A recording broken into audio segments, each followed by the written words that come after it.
On a day off from work, Carl Hickam from Rawlins, Wyoming, decided to go hunting and made his way towards McCarty Canyon.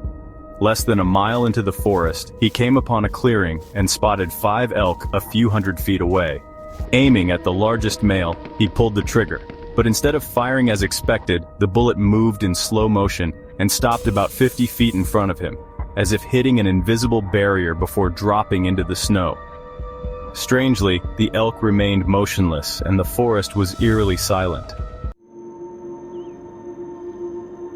Retrieving the bullet, Carl noticed a large transparent box on the ground, about 5 feet high and wide, and roughly 7 feet long. It resembled glass and appeared empty.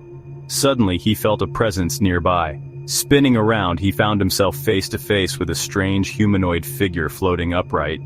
It wore a black suit similar to a scuba diver's outfit and stood approximately 6 feet 2 inches tall, weighing around 180 pounds. The being lacked eyebrows, had small ears and small eyes, and its straw-colored hair stood straight out in stiff bristles, grouped in small bunches half an inch apart. 2 rod-like antennae protruded from the top of its head. It wore black shoes, a white belt with a 6-pointed star buckle, and a small apron featuring a yellow symbol. Its legs bowed outward, and instead of hands, a cone-shaped appendage extended from its right sleeve. Carl assumed the being was male due to some human-like features. As it floated closer, it spoke without moving its lips, asking, "Are you hungry?" Carl replied, "Yes." The being presented him with a small envelope containing 4 floating pills, instructing him to take one.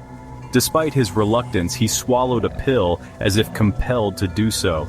The being then asked if he wanted to come along. Carl responded, "I might as well." At that moment, the being pointed its cone-shaped appendage at Carl, and he was suddenly transported elsewhere. His next memory was of being inside the transparent rectangular box, which now rested within a massive clear structure in the forest. He found himself seated in a bucket seat, with his head and arms restrained. Looking at his reflection above, he saw the 5 elk, motionless in a cage. The being stood nearby with 2 others like it. Carl exclaimed, "You've got my elk!" But they simply shrugged. The box then lifted off the ground, and as he looked down, he saw his truck where he had left it, until the being waved its hand, making the truck disappear. His next memory was of seeing a glowing blue sphere far below, possibly Earth. The beings informed him that they were going home, a place 163,000 light miles away. They placed a helmet on his head with 6 wires sticking out in various directions, fastened a strap under his chin, and everything went black. A bright light then flared, burning his eyes. When he could see again, he was standing before a transparent wall, looking out into an immense space devoid of visible walls or ceilings. A tower resembling the Space Needle in Seattle stood in the distance, emitting a rotating light. Beneath it, several humans, adults and children, stood conversing among themselves. Carl was then led down a long walkway toward the tower, floating just like the beings. Entering a room, a wall descended in front of him before retracting into the ceiling. Another being approached and told him, "You're not what we want. We'll take you back." He was floated out of the room, re-entered the burning light, and was placed inside a craft where he encountered the original being again. It identified itself as Odo 1 and claimed to be a hunter, visiting Earth for years to collect fish and animals to make food pills. Each pill could sustain them for 4 days. Odo 1 explained that their ocean had turned yellow, killing all marine life. It showed Carl a map of its home planet, partially reproduced as a symbol on its apron, and explained that the 9 planets in its solar system provided magnetic energy for their power. Examining Carl's rifle, the being remarked that it wanted to keep such a primitive weapon but was not permitted to. It also explained that they wore black suits to protect themselves from Earth's sun.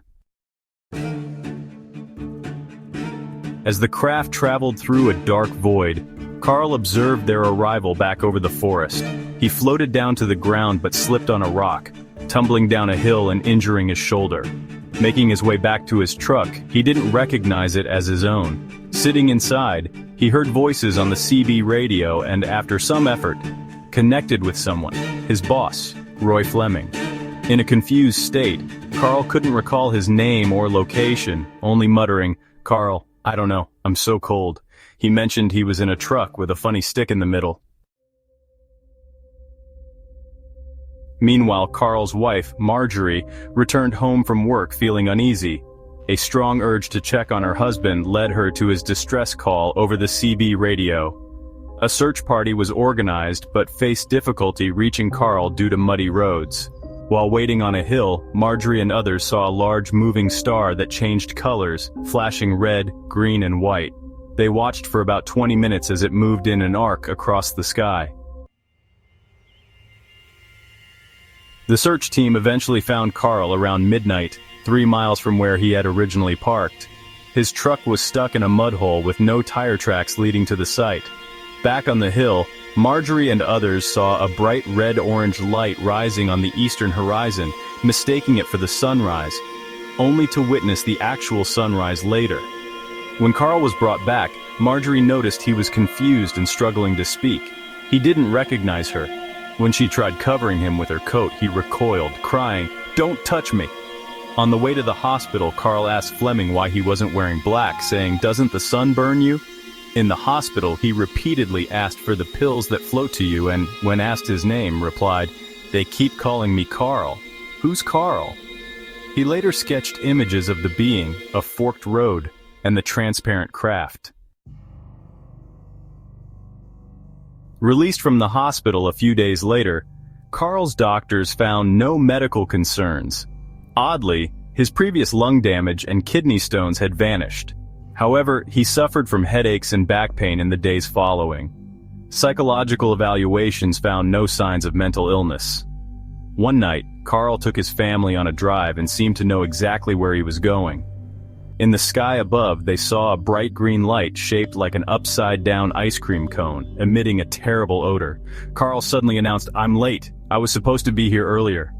Carl also reported waking up one night, telling Marjorie, "I know it's weird. I'm in bed with you, yet I'm south of town. They're telling me to look for a black box." He also experienced strange occurrences, including lights following him to work, phone tapping suspicions, and ongoing telepathic contact with Odo 1. At one point, he requested rain for Rawlins, and within 2 days, it rained 5 inches before he told Odo 1 to stop, at which point the rain ceased. Investigators, including Dr. Walter Walker, examined the bullet Carl had fired and concluded it had struck something incredibly hard. Mysteriously, the bullet later vanished from a university safe. Researcher Preston Dennett documented over 300 cases of spontaneous healing linked to extraterrestrial encounters and suggested that these beings may not be malevolent, but heal humans for unknown reasons. Some speculate that Carl was meant to be permanently taken, but was ultimately rejected. This raises the question, could missing person cases be linked to similar abduction experiences? Whatever the reason for Carl's return, one thing is certain: it may have saved his life. Thanks for watching.